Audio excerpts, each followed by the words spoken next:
This is a testimony. This is how you know God is in control. I say before that I came to this country when I was 15, and I went to school in Brooklyn.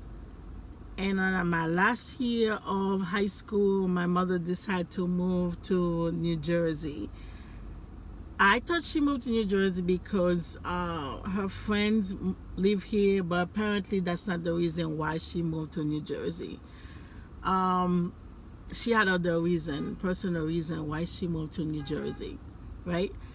So after high school, I took a year off to work, so I could make money and to get my own car, right? And my uncle Phil, there's the one that helped me to get an Audi. So I got that, and then I drove it, I think, for about a month, and then my sister Martha borrowed my car, and then she got into a car accident.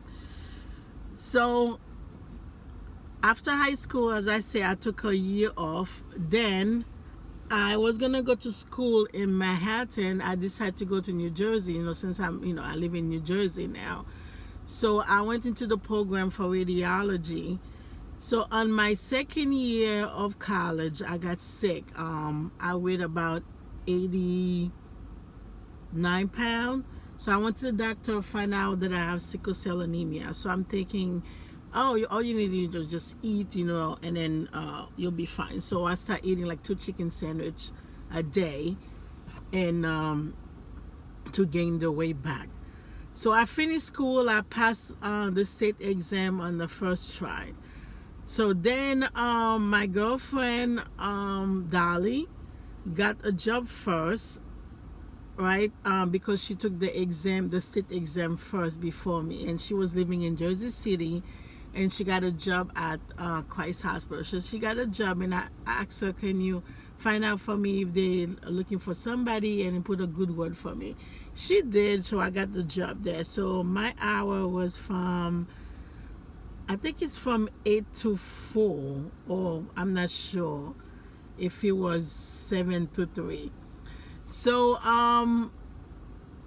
therefore my shift was the second shift. Somebody else worked earlier than me, I think from 6 to 2. But apparently every Monday when I come, all the X-ray and ICU and CCU, they were waiting for me, even though the person that was working the early shift, he was a white male, built, young, have all the energy and everything. So I would do the X-ray every Monday, but I was not happy. I was tired. I was upset. I couldn't understand why he left them for me to do. So I do it because, this is my job, but I was not happy.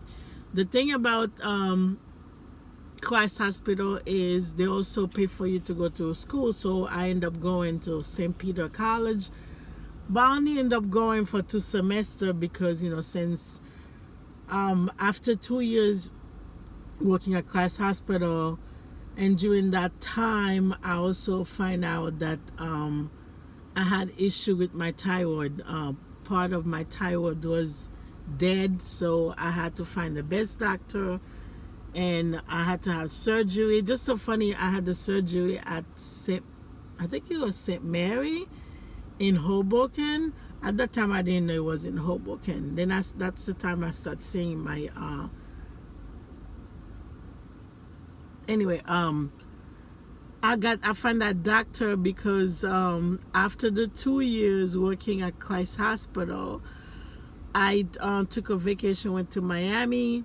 I stayed at the Fontainebleau, even though when I went to Fontainebleau, the lady at the desk said, this is a very expensive place. I'm like, okay, so I had to prove her wrong. So I got a room at the Fontainebleau, and then I invite Ruthie to come down to Miami, and we had a good time, and we met about 2 Italian that only speak French, and Italian. Thank God they speak French because that's how we could communicate with them.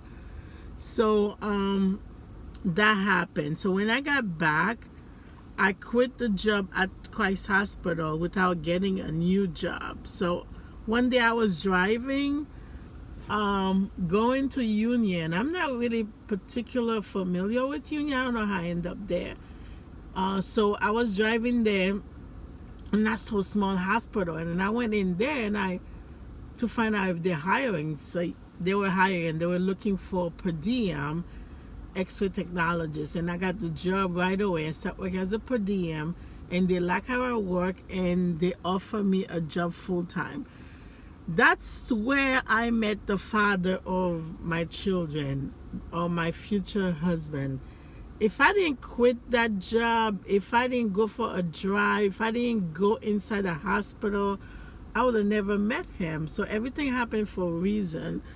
So when I met him, he was married. He was very happy. Then after a couple of years, I don't know, something happened. His wife left him. So he was very distraught because he really loved his wife and his children. And we were also sad for him that happened to him. So when all the stuff was going on with him, then he started dating nurses at the hospital. And me and him and another technologist, we always sit down in the lunchroom, and I love to listen to them telling joke in Spanish because they're both Cuban.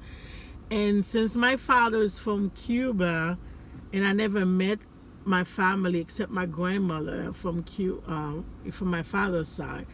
So I always love listening to them telling story.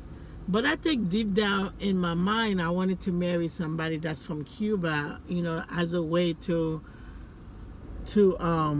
honor my father.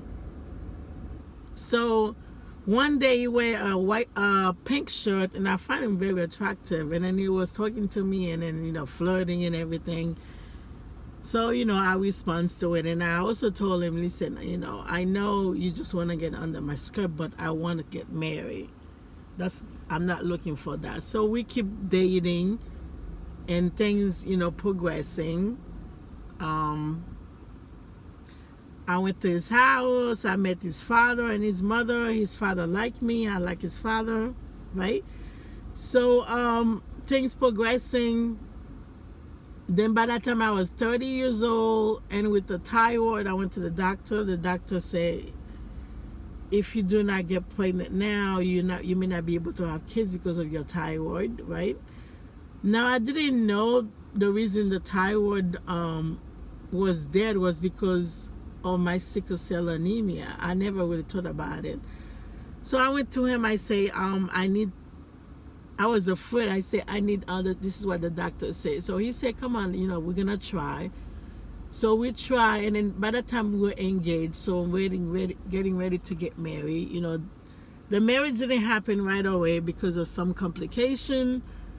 Actually, I'm going to say because his ex-wife did not want to sign the divorce, even though, they were not together and things were not going to work together with them, but, she didn't want to sign it. So I had to wait a couple of months for us to get married. So that's how I met him, and that's how we ended up getting married, and I ended up being a mom right away to his 2 children because he had shared custody. However, the mom moved to Florida to take care of her mother. So this is how it happened, right?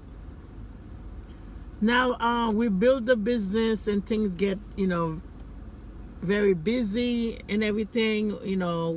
He's very driven, and I like that about him. I think it's interesting the reason why I met him with his drivenness and his personality probably keep moving, so that way I guess I do not have to really think about being sick and everything. But apparently each time I got pregnant, I had a hernia, and after 6 months of pregnancy I had to stop working because if I didn't, something would have happened to me. But each time I gave birth, the hernia went back in. Anyway, so we keep building the business, and the third location, he took me there because his friend, he wanted to go in business with his friend. He asked me, is that the right location? I say yes. So we opened the business, and things happen. We end up getting divorced. Well, there was too much stress on me, and I was bleeding for about a whole year, and I didn't pay that much attention to it. And also, I also did not have health insurance because we were so busy building business. We didn't have health insurance, and his mentality is he doesn't believe in doctors and everything. But still, I bled for 1 year. So I asked him for a divorce. I think because mentally I was not right, because I bleed too much. So after the divorce, I find out that my blood count was really low. I could have passed out anytime. So I had to have iron injection, hysterectomy, colonoscopy, radiation, all of that. So I got all of that done. So I always somehow kind of feel guilty. Here I am, I'm the one that told him to open the third location, and all of this happened. But one thing that I noticed is, if the third location was not open, my daughter probably would have met her future husband or boyfriend. And Stephen is a very nice man. Even though my daughter is not in the business anymore, but because of that location, that's how she met him. And they've been together for about a year. And he's a good man, and he really loved my daughter. So that's one thing that come out of it. Again, I truly believe if that location was not open, my daughter would have met him, and she would not, I guess God set things up the way he wants to set things up. The same way that I am leaving, me and my mother, we're staying together in the cottage, and there's a pandemic, and I had to make sure that she stay positive, and make sure she opened the curtain, make sure she has the light on, because sometimes she could stay in there and then turn off all the lights and close the curtain and everything, and want to stay in bed, which is not good for her. She's 77 years old. And also, if that location where I'm right now in Orange, it's really big, so all of us, we get to have enough space to live during the pandemic, even though the owner of the place moved to Englewood. I guess this is where God wants them to be at this time. In the meantime, we are living through a pandemic, and what I do is I try to change the setting of the house every month. I haven't done it this month yet because I'm not sure how I'm gonna do it yet. And my mother still, she's doing well, even though sometimes she could be complaining. But my sister, they understand her a little bit more, and my children are doing well. One thing about me is I want everybody to win, and I know some people, they go into a hard time. They had to close location. My cousin lost her mother and her grandmother. That is very sad. And that's how we're dealing with the pandemic. I also learned, living with my mother, there's one thing I didn't have about me. I don't have a fast answer for people when people try and tell me things or insulting me. So, but my mother's very fast, at answering you right back. She's very, very clever with that. So I'm learning from her. Sometimes I do not answer her back and just ignore her behavior. But also I'm understanding more about people. Everybody lie. And you can't tell everybody everything about you because they have their own agenda. So you have to have the wisdom. I guess that's one of the things that my ex-husband told me that I need to have wisdom, so I'm learning wisdom. I'm learning to be more clever for my mother. I'm learning to have a very fast answer for my mother. So that's very important. So this is what I'm learning from the pandemic. I hope this helps someone.